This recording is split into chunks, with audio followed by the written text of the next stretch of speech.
Bismillahirrahmanirrahim. Assalamualaikum warahmatullahi wabarakatuh.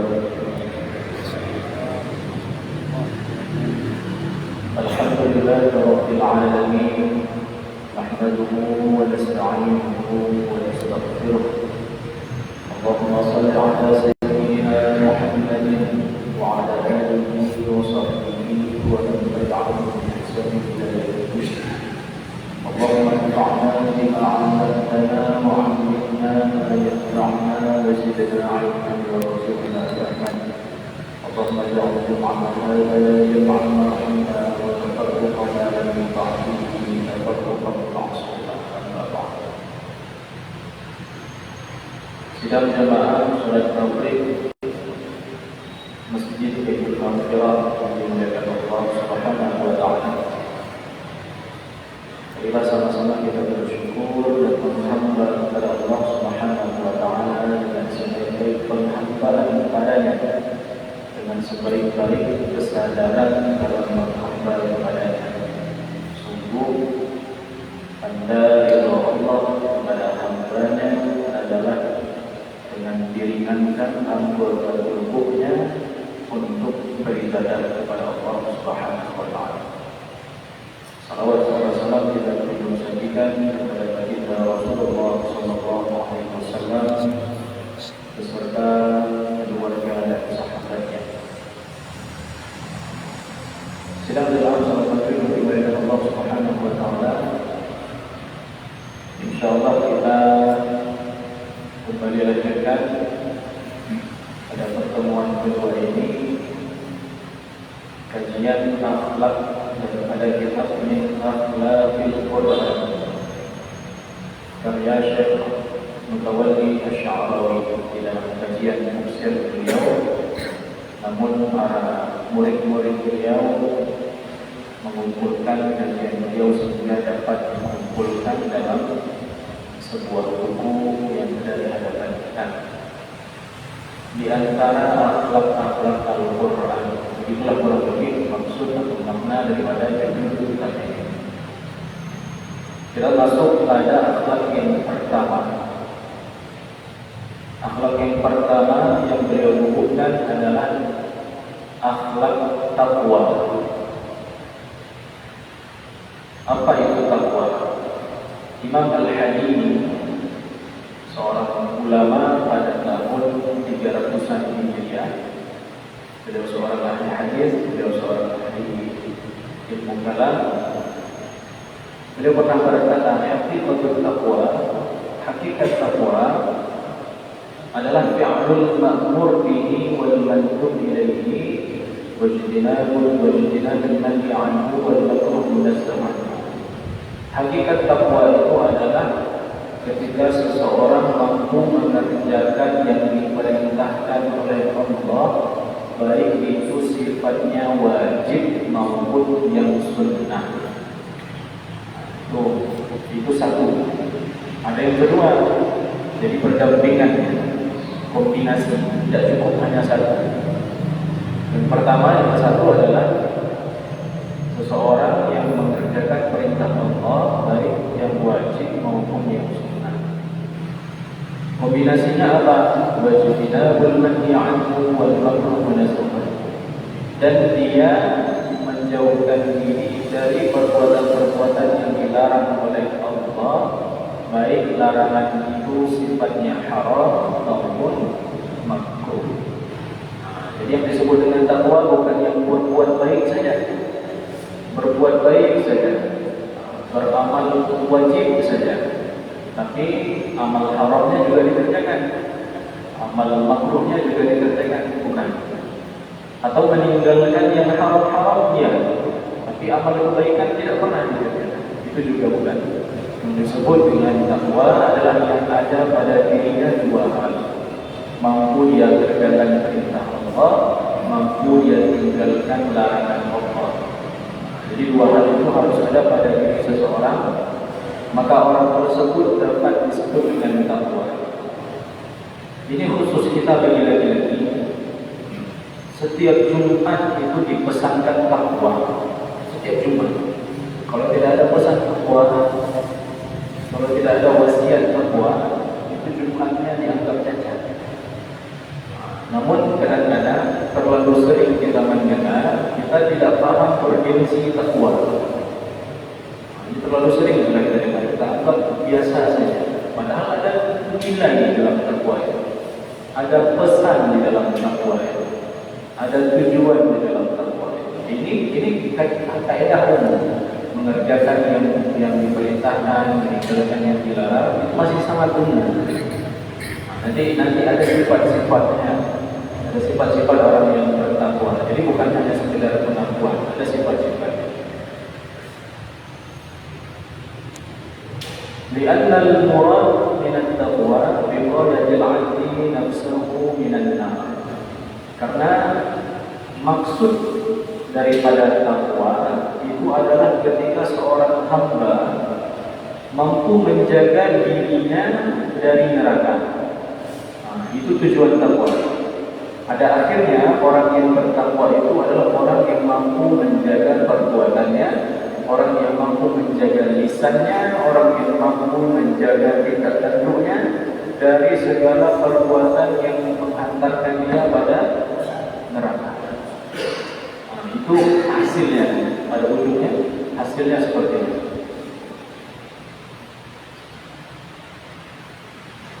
Allah Subhanahu wa taala mewasiatkan takwa itu bagi umat-umat terdahulu dan umat-umat sekarang. Jadi ternyata pesan takwa itu sudah ada dari sejak zaman umat-umat terdahulu. Sejak Allah turunkan kitab-kitab terdahulu, itu sudah ada pesan takwa.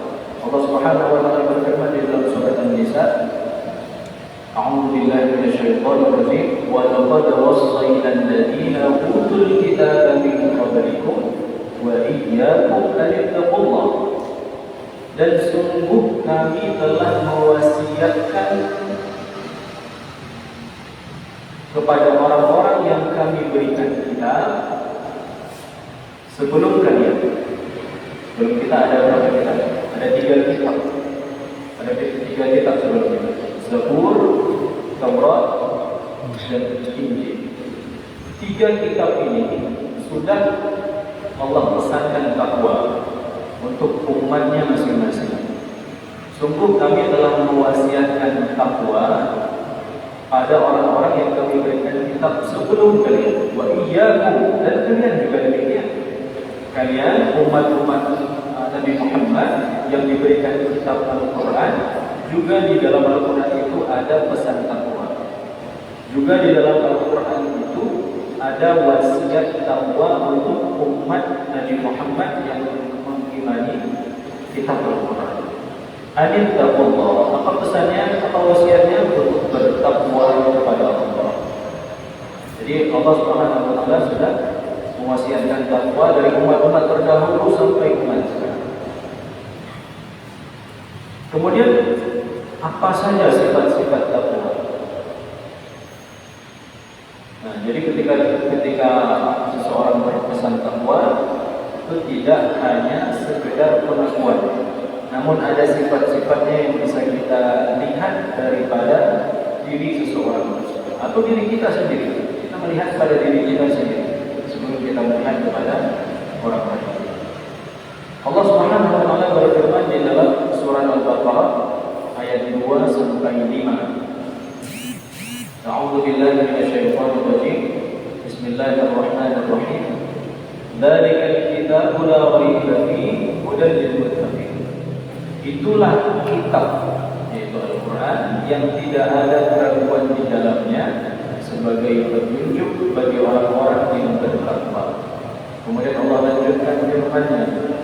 Allah menyebutkan siapa itu orang yang bertakwa, alladzina yu'minuna bil ghaibi wa yuqimuna as-salata wa mimma razaqnahum yunfiqun walladzina yu'minuna bima unzila ilayka wa ma unzila min qablik wa bil akhirati hum yuqinun ulaika 'ala hudan min rabbihim wa ulaika humul muhtadun. Pada 4 ayat ini Allah sampaikan sifat takwa itu ada 6, dan ternyata masih banyak lagi yang lain. Masih banyak yang lain. Tapi pada khusus surat Al-Baqarah ayat 2 sampai 5 ini Allah sampaikan ada 6 sekurang-kurangnya sifat takwa. Syekh Mutawalli Asy-Sya'rawi menafsirkan ayat ini, alladzina yu'minuna bil ghaib.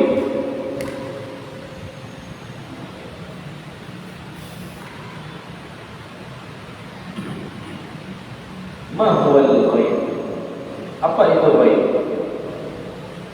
Kita pernah mendengar hal yang gaib.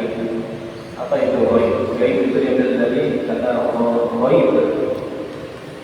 Sehingga Allah menetapkan sifat beriman kepada yang ghaib. Itu sifat pertama orang yang bertakwa. Alladzina yu'minuna bil ghaib. Orang-orang yang bertakwa itu adalah orang-orang yang beriman kepada yang ghaib. Lalu apa itu ghaib? Ghaib adalah kullu ma ghaba an mudrikatil his. Ghaib itu adalah segala sesuatu yang tidak dapat dicapai oleh indera. Segala sesuatu yang tidak dapat dideteksi oleh indera. Kita punya indera, setiap kita punya indera. Yang disebut dengan ghaib adalah yang tidak dapat dicapai dengan indera. Kita punya 5 indera sebenarnya. Indera penglihatan, indera pendengaran, indera sentuhan, meraba, apa lagi Pak? Indera pengecap, indera penciuman, 5 indera. Kalau tidak bisa diraba, tidak bisa dicium, tidak bisa dilihat, tidak bisa dipandang, tidak bisa didengar, dan tidak bisa dirasa dengan lidah, maka itu disebut dengan ghaib. Kullu ma ghaba an mudrikatil his. Sesuatu yang tidak dapat dideteksi, dicapai oleh indera. Makanya ada satu kaidah, ada satu ungkapan, bukan kaidah, ada satu ungkapan di dalam bahasa Arab, laisa ma'al 'ain aina. Mata itu tidak butuh bertanya di mana. Mata itu tidak butuh bertanya di mana. Di mana masjid Baitul Maghfirah? Kalau kita sudah melihat, maka mata kita tidak butuh lagi ada pertanyaan di mana. Pertanyaan di mana itu dibutuhkan pada sesuatu yang tidak bisa dilihat.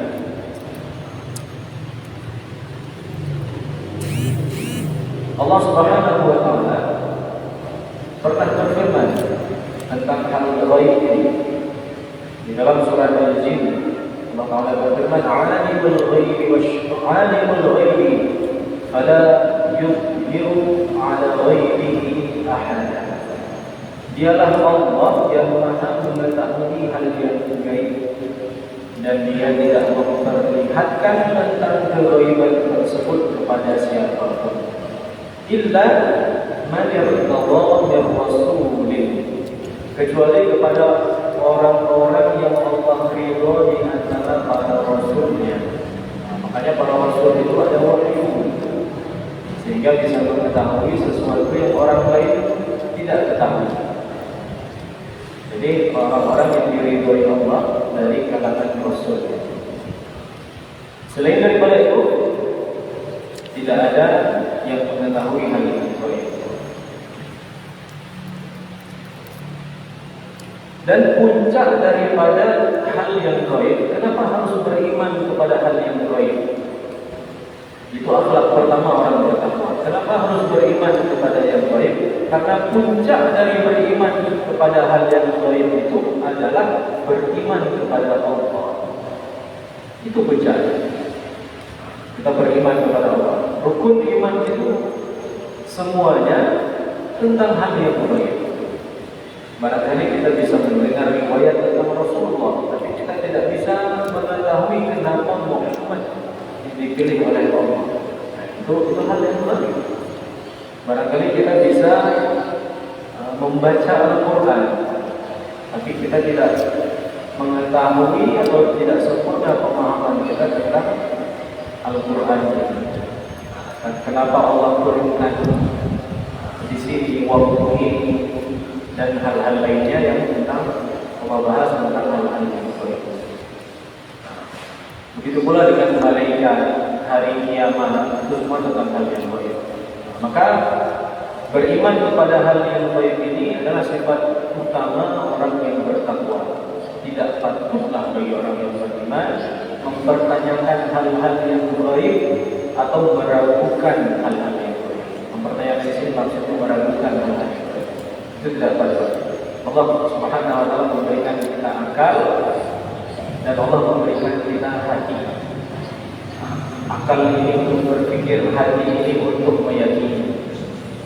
Maka kalau orang pintar tapi tidak menggunakan hatinya, barangkali dia tidak temukan keimanan. Karena iman ini, ilmu itu belum tentu menciptakan iman. Iman ini ya hidayah. Kita perlu minta kepada Allah Subhanahu wa taala. Kemudian ciri-ciri orang yang bertakwa selanjutnya Allah Ta'ala sampaikan wa yuqimunas shalah, yaitu orang yang mendirikan sholat. Ini salah satu ciri orang yang mendirikan sholat, itu ciri orang yang bertakwa. Maka kebalikannya, orang yang tidak menjaga sholat tidak ada tanda-tanda ketakwaan pada diri. Bukan masalah iman itu masalah ketauhidan. Tapi tanda-tanda akhlak daripada orang yang bertakwa itu tidak ada pada diri orang yang tidak sholat. Kalau berbicara tauhid, meninggalkan sholat itu tidak kafir, tapi dosa besar. Meninggalkan sesuatu yang Allah ulang-ulang kewajibannya, Allah ulang-ulang perintahnya di dalam Al-Quran, itu dosa besar hukumnya. Dosa besar. Apalagi Allah Subhanahu wa taala, Rasulullah SAW pernah bersabda, Inna awwala ma yuhasabu bihi al-'abdu yawm al-qiyamah salatuhu. Sesungguhnya yang pertama kali Allah hisab dari amal seorang hamba, pertama kali Allah hisab dari amal seorang hamba. Kita ini hidup, berapa amal yang kita buat? Ada sedekahnya barangkali, ada membantu orang lain yang barangkali, bahkan sampai yang kecil-kecil ada yang senyumnya kepada orang lain, ada menghilangkan rasa dengkinya kepada orang lain. Itu semua amal-amal kita. Tapi bukan itu dulu yang Allah periksa. Yang Allah hisab pertama kali itu adalah sholatnya dulu. Begitu pentingnya sholat. Namun kalau kita kaji dalam ilmu tauhid, meninggalkan sholat itu belum bisa dihukumi kafir, kecuali dia meninggalkan sholat dengan mengingkari kewajiban sholat itu. Itulah saatnya seseorang itu keluar dari jalan Allah. Fa'in sholahat faqad aflaha wa anjaha. Kalau sholatnya bagus, kata Rasulullah SAW, maka dia pasti beruntung dan selamat. Jadi kunci dari Rasulullah, kalau beruntung hidup di dunia, beruntung hidup di akhirat, selamat dunia dan akhirat, maka jaga sholat. Wa in fasadat faqad khaba wa khasir. Dan kalau sholatnya tidak bagus, maka dia akan gagal dan merugi, akan menyesal. As-salatu hiya idamatu wa lahu al-'ubudiyyah fi haqqi tabaraka wa ta'ala. La tasqut 'ala al-insani abadan. Salat itu bentuk loyalitas seorang hamba kepada Allah dengan terus-menerus. Kalau mau lihat seseorang itu setia kepada Allah atau tidak, lihat masalahnya. Kalau dia mampu terus-menerus sholat kepada Allah, tidak meninggalkan sholat yang Allah perintahkan kepadanya sehari 5 kali minimal yang wajib, maka dia sudah termasuk di antara hamba yang loyal kepada Tuhannya. Kita terkadang loyal kepada saudara kita, kepada teman kita, padahal mereka tidak dapat, kepada atasan kita, padahal mereka tidak dapat mendatangkan manfaat kepada kita maupun mudarat. Yang mendatangkan manfaat kepada kita maupun mudarat hanyalah Allah. Namun kenapa kita masih tidak setia kepada Allah? Alhamdulillah. Mudah-mudahan Allah Subhanahu wa taala memberikan sifat istiqomah istiqomah kepada kita untuk tetap setia dalam ibadah kepada-Nya. Amin. Tidak ada satu kondisi pun bagi seorang hamba Allah gugur terhadap sholatnya. Tidak ada. Kalau tidak bisa sholat berdiri, sholat duduk. Kata Rasulullah SAW. Tidak bisa sholat duduk, sholat terlentang. Terlentang pun tak mampu isyarat.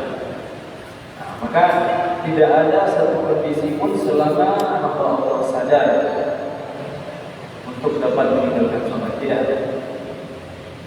Sebegitu mengikatnya sholat itu kepada hamba-hamba Allah. Namun ketika seorang hamba Allah memahami makna iyyaka na'budu wa iyyaka nasta'in, sesungguhnya hanya kepada-Mu ya wahai Allah kami menyembah, hanya kepada-Mu kami mohon pertolongan, tentulah hamba tersebut butuh kepada sholat. Bukan merasa sholat itu diwajibkan kepadanya, namun kita butuh kepada sholat. Makanya seseorang hamba yang sudah merasakan lezatnya ibadah, dia tidak hanya mengisi kehidupannya dengan yang wajib saja. Walaupun mengisi kehidupannya dengan yang wajib saja itu sudah mampu mengantarkan dia dalam ridha Allah, namun karena kebutuhannya, kehadiran hatinya untuk butuh kepada Allah itu lebih besar dari orang lain, dia isilah kehidupannya tersebut dengan hal-hal yang sunnah. Barangkali kita merasa heran melihat teman kita, merasa heran melihat saudara kita. Ini kok sholatnya senang betul, sholatnya sering betul. Maka karena itu disebabkan karena perasaan kita dengan dirinya dalam beribadah kepada Allah itu berbeda. Maka dulu ketika kami merantau dulu, syekh-syekh itu ketika sebelum sholat itu mengingatkan jamaahnya, istahdiru azamatallah fi qulubikum. Ketika sebelum sholat, kita barangkali ungkapan kita itu sallallahu alaihi wasallam itu tentang ketertiban. Itu tentang ketertiban sholat. Kita jarang mengingatkan tentang kehadiran diri kita dalam menghamba kepada Allah saat sholat. Nah, maka para ulama-ulama di sana itu mengingatkan jamaahnya sebelum sholat, istahdiru azamatallah fi qulubikum. Hadirkanlah kebesaran Allah di hati kalian. Kurang lebih artinya seperti itu. Hadirkanlah, mintalah kepada Allah untuk menghadirkan kepada hati kita akan dirinya. Karena terkadang kita sholat tapi masih lalai, teringat kepada hal-hal di luar sholat. Nah, dan itu sangat wajar karena kita memiliki aktivitas barangkali sehingga membuat kita itu kepikiran akan aktivitas tersebut. Maka kita berdoa kepada Allah sebelum sholat itu, berdoa kepada Allah agar Allah menghadirkan akan kebesaran keagungan dirinya kepada kita saat kita sholat. Sehingga ketika kita rukuk itu tidak sebarang rukuk. Orang rukuk kita rukuk, namun orang sampai kepada Allah, kita tidak sampai kepada Allah. Kita hanya sampai pada hal-hal yang tata tertib sholat. Kita hanya sampai pada hal ini. Ini bukan masalah lagi meninggalkan sholat atau mengerjakan sholat. Kita harus naik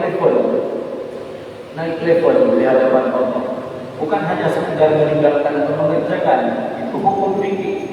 Tapi bagaimana kita dapat menghadirkan Allah di dalam sholat kita sehingga kita bisa naik derajat di hadapan Allah. Bagaimana ketika kita rukuk itu kita benar-benar menghamba Allah.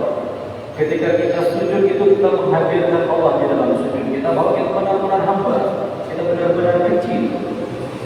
Maka pesan Syekh tadi, istahdiru azamatallah, mintalah kepada Allah untuk menghadirkan kebesaran Allah. Barangkali kalau kita belum khusyuk sholat kita, pesan untuk saya saja. Barangkali kalau kita belum khusyuk kepada Allah itu karena kita merasa ini besar di dunia. Alhamdulillah. Maka ketika kita sujud itu tidak ada perasaan nikmat, karena kita ini masih merasa besar di hadapan Allah. Alhamdulillah. Maka ketika kita mampu merasa bahwa diri kita ini kecil, ketika sholat itu tanggalkan segala hal dunia yang melekat pada kita. Oh, saya ini seorang ini, saya seorang itu, saya menduduki ini, saya menjabat ini. Di hadapan Allah yang kita lakukan dengan cara, sehingga kita dapat menghadap Allah dalam keadaan khusyuk. Kemudian Allah Subhanahu wa taala berfirman, "Wa mimma razaqnahum yunfiqun." Ini akhlak yang ketiga dari orang yang bertakwa. Akhlak yang ketiga adalah dan dari apa-apa yang telah kami rezekikan kepada mereka, mereka infakkan. Mereka infakkan, atau bahasa mudahnya, mereka senang berinfak dari rezeki yang telah kami berikan kepada mereka. Ketika kita berbicara rezeki, sering sekali di dalam pikiran kita itu hanya harta. Rezeki itu hanya uang. Padahal ketika berbicara rezeki, Allah menyampaikan di dalam Al-Quran itu bukan uang. Allah sampaikan rezeki. Rezeki itu bukan hanya uang. Ada hal yang lebih besar daripada uang. Dan banyak yang kalau kita paham nilainya itu jauh lebih besar daripada uang. Nah, maka yang dimaksud rezeki di sini selain daripada uangnya juga menginfakkan uang di jalan Allah, membantu orang lain, bersedekah, itu tanda-tanda ada sifat takwa pada dirinya. Ketika dia memiliki harta yang Allah titipkan kepada dirinya. Tapi bukan hanya sekedar uang, apapun yang bermanfaat yang dapat kita berikan kepada orang lain, itulah rezeki. Kita punya manfaat yang bisa kita berikan kepada orang lain. Ketika kita memberikan kepada orang lain, itulah masuk pada kategori wa mimma razaqnahum yunfiqun. Dan jadi apa yang telah kami titipkan kepada dirinya, rezeki yang kami titipkan kepada dirinya, dia mampu infak, berikan kepada orang lain. Kekuatan fisik, kekuatan pengaruh, itu merupakan rezeki yang bisa diinfakkan kepada orang lain, membantu orang lain, mengubah satu kondisi sehingga orang lain dapat mengambil manfaat yang benar dari perubahan yang diberikan tersebut. Ilmu merupakan rezeki. Maka menyampaikan ilmu di antara menginfakkan rezeki yang Allah titipkan kepadanya. Hikmah atau kebijaksanaan itu juga rezeki.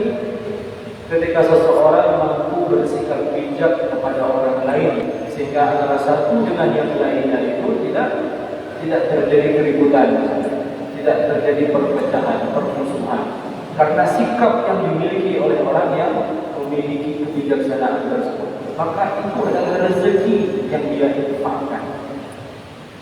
Sifat tawadhu itu juga di antara rezeki yang Allah berikan. Wa kullu ma fi harakatil hayah rizqun. Segala gerak-gerik yang Allah titipkan di dalam kehidupan kita ini itu adalah rezeki. Kalau tidak punya harta, maka kita punya kesehatan, agar kita dapat mencari rezeki berupa harta.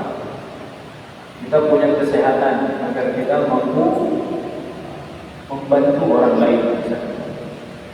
Kita mampu bersedekah dengan membantu yang lemah dengan kekuatannya.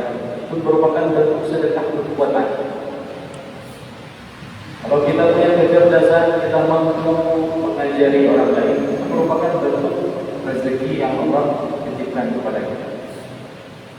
Sehingga kondisi masyarakat menjadi aman, menjadi damai, karena ada orang-orang yang memahami akan hal-hal rezeki yang Allah titipkan kepadanya. Berupa harta, berupa kebijaksanaan, berupa kecerdasan, berupa kekuatan, baik itu kuat fisik maupun kuat pengaruh. Ketika seseorang memahami semuanya itu adalah rezeki dari Allah, dan mereka akan menginfakkan rezeki mereka yang Allah titipkan tersebut, maka saat itulah kondisi masyarakat akan aman, damai. Walladzina yu'minuna bima unzila ilaik. Di antara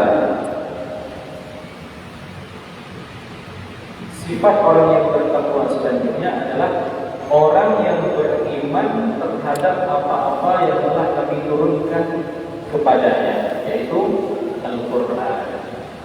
Maka kita ulangi sedikit. Pada mukadimah kita pertemuan yang lalu ketika Allah berfirman, Inna hadzal Qur'ana yahdi lillati hiya aqwam. Sesungguhnya Al-Quran ini kata Allah adalah petunjuk yang paling lurus, yang paling benar. Ketika Allah menyebutkan kalimat Al-Quran pada ayat tersebut, Al-Quran belum sempurna dia petunjuk, belum sempurna diwahyukan kepada Rasulullah SAW. Tapi tetap saja Allah sebut dengan kalimat Al-Quran. Kenapa demikian? Karena satu ayat dengan ayat yang lain itu nilainya adalah Al-Quran. Jangan sampai kita beriman terhadap satu ayat, namun kita mengingkari ayat yang lain. Itulah tujuannya. Semua ayat itu adalah firman Allah yang wajib kita imani. Wa ma unzila min qablik wa bil akhirati hum yuqinun. Dan terhadap kitab-kitab yang terdahulu yang Allah turunkan sebelummu, maka kita beriman kepada nabi-nabi terdahulu itu bentuk daripada sifat takwa. Teringat saya akan satu kisah Syekh Muhammad Al-Ghazali. Syekh Muhammad Al-Ghazali ini ulama asal Mesir. Barangkali beliau wafat pada tahun 2000 atau sebelum 2000. Di dalam satu seminarnya bersama tokoh-tokoh agama yang lain, beliau menyampaikan ketika beliau menjadi narasumber, sebenarnya kami ini sudah pasti masuk surga. Kami ini sudah pasti masuk surga. Agama-agama yang lain, tokoh-tokoh agama yang lain itu protes. Kenapa demikian, wahai Syekh? Ya, kami beriman kepada Nabi Musa, kami beriman kepada Nabi Isa, dan kami beriman kepada seluruh nabi-nabi yang lain. Namun kalian tidak beriman kepada nabi kami. Itulah yang membedakan kami dengan mereka. Kita beriman kepada nabi-nabi mereka, namun mereka tidak beriman kepada kami. Maka sudah jelas kami yang masuk surga itu guyonan saja, guyonan saja. Namun hakikatnya benar. Hakikatnya benar. Inilah pada ayat ini. Wa ma unzila min qablik, dan beriman kepada yang Allah turunkan sebelum kalian, yaitu nabi-nabi terdahulu dengan kitab-kitab terdahulu. Namun jika kita mendapati kitab terdahulu di zaman sekarang, itu sudah terjemah, itu sudah menyimpang. Dulu yang diharapkan itu, jadi contohnya di Bible, nama dari segi namanya saja sudah berubah. Dulu Allah mengharapkan babi. Namun tahun, kalau saya tidak salah, tahun 90-an atau 80-an, mereka berubah. Yang Allah harapkan itu hanya babi hutan saja. Babi ternak tidak masalah. Itulah yang menjadi masalah. Makanya Allah menjaga kesucian Al-Quran ini. Dari zaman Rasulullah sampai sekarang dapat dibuktikan dengan para penghafal Al-Quran, para pengkaji Al-Quran, para pemilik sanad-sanad Al-Quran, bahwa tidak ada satu huruf pun yang berubah daripada Al-Quran. Wa bil akhirati hum yuqinun. Sifat selanjutnya adalah mereka itu yakin. Kalau tadi bahasa tadi beriman kepada hal yang lain. Kalau di sini redaksinya dirubah. Mereka itu yakin terhadap akhirat. Maka ada satu ungkapan di dalam ada namanya sebuah komplain, barangkali berada di dalam komplain dari ateis, kami tidak percaya akan akhirat. Namun ada sebuah ungkapan yang dalam bahasa Arab, kama tadiku juga, sebagaimana engkau mengerjakan seperti itu engkau akan dibalas. Bagaimana mungkin orang yang dizalimi di dunia tidak mendapatkan keadilan sampai kematian? Tidak mungkin. Maka keadilan yang dia dapatkan itu di akhirat. Kapan dia memiliki keadilan? Kalau dia hanya meyakini dunia, sedangkan dia tidak memiliki kekuatan dan memiliki pengaruh. Maka keadilan itu, kehidupan kita di dunia itu distabilkan oleh kepercayaan kita dengan akhirat.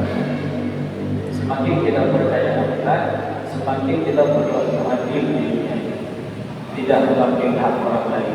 Tidak menzalimi orang lain dan lain sebagainya. Kenapa seseorang itu kalau hadir di tengah-tengah kita itu kita bahagia rasanya? Kenapa seseorang itu tidak pernah melukai perasaan orang lain? Barangkali karena keyakinan dia akan akhirat itu lebih besar daripada kita, sehingga dia tidak mau orang lain ada yang menuntutnya di akhirat. Dan dari kitab-kitab yang terdahulu yang kita sebutkan tadi, tidak ada satupun kitab yang membahas akhirat kecuali Al-Quran saja. Maka kita umat Nabi Muhammad dituntut untuk meyakini akan akhirat.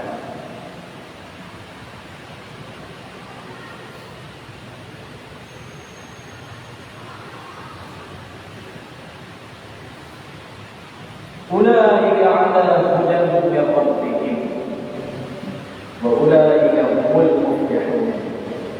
Ulaika itu bentuk isyarat, bentuk satu istilahnya penunjukan bahwa orang-orang yang bersifat dengan sifat-sifat yang tadi, beriman kepada yang baik, menunaikan sholat, menginfakkan rezekinya,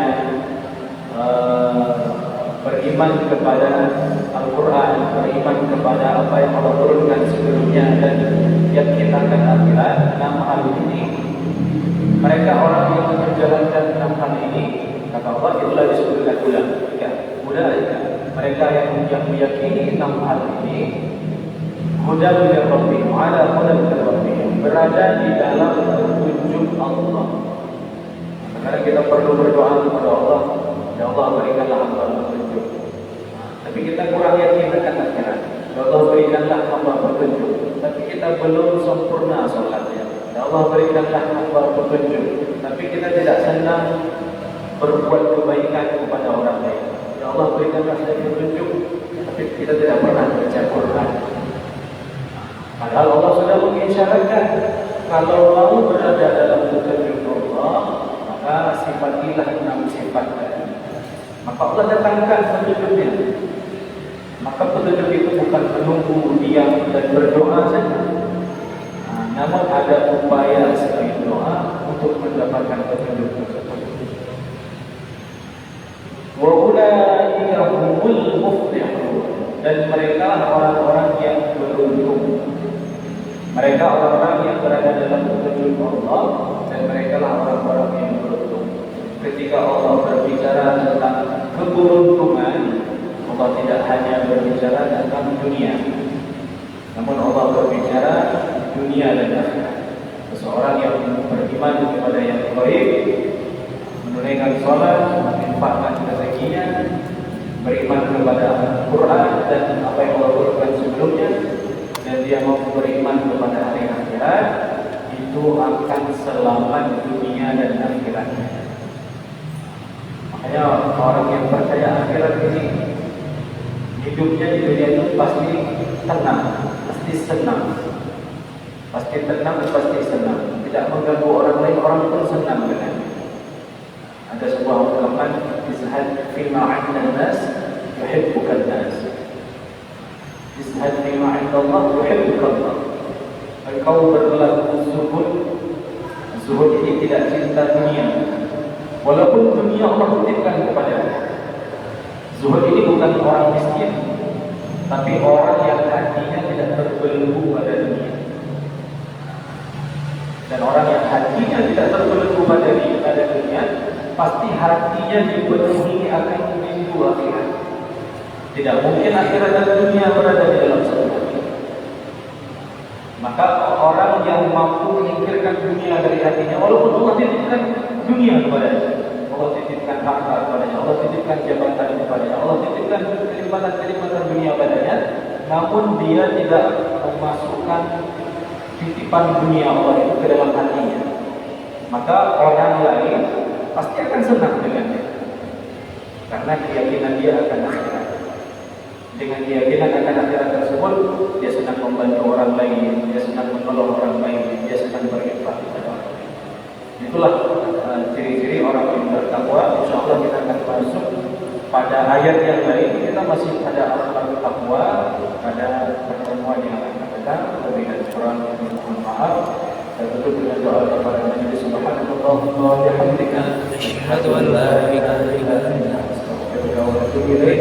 Assalamualaikum warahmatullahi wabarakatuh.